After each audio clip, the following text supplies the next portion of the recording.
dia, povo abençoado de Jesus. Vamos para mais um estudo então, né? Livro de 2 Crônicas, capítulo 7, 8 e 9. E nesses 3 capítulos continua falando sobre a inauguração da casa de Deus. E agora Salomão invoca o Senhor e Deus responde com fogo. Eu fico imaginando a cena na presença de todo o povo, a manifestação da glória de Deus. E a glória de Deus, ela enche o templo, e nem os levitas podem entrar dentro dele. E aí que começa o problema, quando a pessoa ensoberbece, quando a pessoa é muito rica, quando a pessoa começa a deixar se envolver nos negócios dessa vida. E ele vai casar com uma mulher egípcia, filha do faraó. E se você lê em Deuteronômio 17, Deus vetava o rei para não casar com mulher estrangeira, porque elas lhe perverteriam o coração. Então aquele homem que fez chover fogo do céu, que Deus, que inaugurou aquela suntuosa casa, começou agora a decair, a ensoberbecer. O excesso de dinheiro, o excesso de sabedoria na vida dele, e o orgulho, a vaidade começam a inundar o coração desse rei. Ele casa com essa mulher e não é só com essa mulher. Leia 1 Reis capítulo 11, ele vai ter 1000 mulheres, 700 princesas e 300 concubinas, e elas vão lhe perverter o coração. De forma nenhuma ele deveria ter casado com a egípcia. Ele fez isso para fazer aliança com o Egito. E começou a engrandecer e transformou Israel em um império. Embora geograficamente pequeno, era um bilionário e agora era poderoso, porque tinha aliança com todas as nações da terra, mas ele vai perder a aliança com Deus Todo-Poderoso, que é o verdadeiro poder na vida de uma pessoa. Se você lê 2 Crônicas 7,14, Deus fala com ele: se o meu povo que se chama pelo meu nome orar, jejuar, se arrepender do seu mau caminho, eu desço do céu e saro a sua terra. Deus está falando que escolheu aquele lugar para a morada dele, e a oração que fosse feita ali, ele ouviria, desde que Salomão guardasse a aliança, como Davi, o seu pai, em seguir ao Senhor e servi-lo de todo o seu coração. Então é muito triste a história desses homens. E ao mesmo tempo serve de exemplo para nós, que nós não devemos andar pelos caminhos que eles andaram. Em 1 Timóteo capítulo 6, diz sobre a verdadeira prosperidade. Porque nada temos trazido para o mundo, e coisa nenhuma podemos levar dele. Tendo sustento e com que nos vestir, estejamos contentes, porque o amor ao dinheiro é raiz de todos os males, e muitos nessa cobiça se afogam na ruína, na perdição, na angústia. Tu, porém, homem de Deus, foge dessas coisas. Segue a justiça, a mansidão, a paz, o amor, de perseguir o poder, o dinheiro, de cultuar a Mamon, de servir a outros deuses.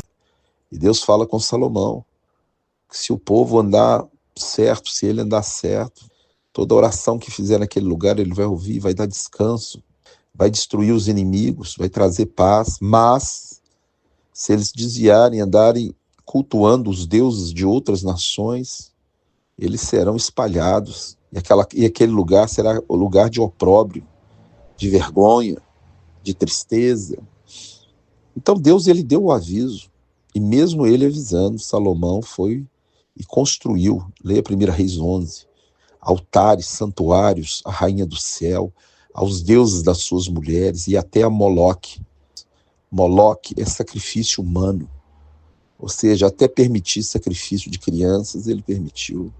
Ficou completamente louco. O dinheiro, a avareza, o poder cega.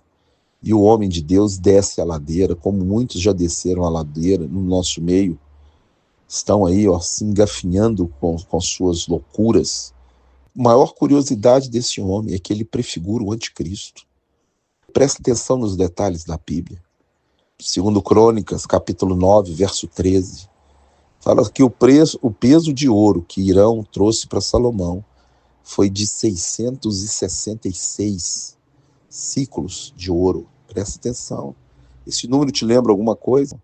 Leia Apocalipse 13, do 13 em diante, você vai ver que o anticristo também vai fazer sinais. Outra característica, ele vai construir o templo. Ele vai construir, vai se assentar no templo. 2 Tessalonicenses, capítulo 2, verso 3, 4 e 5. Ele vai assentar como rei, como sumo sacerdote e como juiz no templo que ele vai construir, como Salomão construiu. O anticristo será um judeu, pode ter certeza disso, porque ele vai ser eleito Messias pelo seu povo, é o cavalo branco de Apocalipse, é um falso Cristo, e ele vai fazer sinais como Salomão fez, ele vai construir o templo como Salomão construiu, e ele vai casar com todas as religiões, o ecumenismo, como Salomão casou com as 1000 mulheres. Um homem que vai ser cheio do poder do diabo, assim como Salomão se transformou. Da metade da sua vida em diante, Salomão reinou 40 anos. Mas quando a gente lê a história de 2 Crônicas, a gente vê os detalhes da similaridade entre Salomão e o anticristo. O anticristo também vai ser um homem da sabedoria do inferno. Como Salomão foi cheio da sabedoria de Deus, esse homem vai ser o maior 171, que vai enganar muitos. E você fica pensando, será que isso pode acontecer? É só você conhecer a história da Segunda Guerra Mundial, um psicopata louco, Adolf Hitler. Ele enganou os alemães, povo super inteligente, mas caíram no maior engodo de um mentiroso que falou que eles eram a raça superior. Ele destruiu a Alemanha e acabou com tudo. Hitler é um pequeno protótipo do anticristo. Então, o peso do ouro denuncia o anticristo na figura de Salomão. Salomão começou bem, começou a pedir a Deus sabedoria, construiu, abençoou o povo, fez tudo certo com os levitas, com tudo, e caiu, andou para trás, e ensoberbeceu, e enriqueceu de tal maneira que o Deus dele passou a ser o dinheiro. E isso vai custar a divisão do reino. Isso vai custar lá na frente 70 anos de cativeiro. Você já pensou como é que um homem que Deus fala com ele, igual você vai ler aí que falou, como que ele faz isso? Esses 3 capítulos de Crônicas nos traz também uma esperança. 2 Crônicas 7,14, não desista de orar pelo Brasil. Não desista de orar pela igreja do Senhor. Vamos continuar clamando, porque Deus é misericordioso, bondoso, amoroso, e a sua misericórdia ela dura para sempre. Não desista dos seus, não abra mão da sua fé, não troque Jesus por nada. E você, um dia, vai morar no paraíso com o Senhor. Que Deus te abençoe e te guarde na autoridade do nome de Jesus, do nome de Jesus.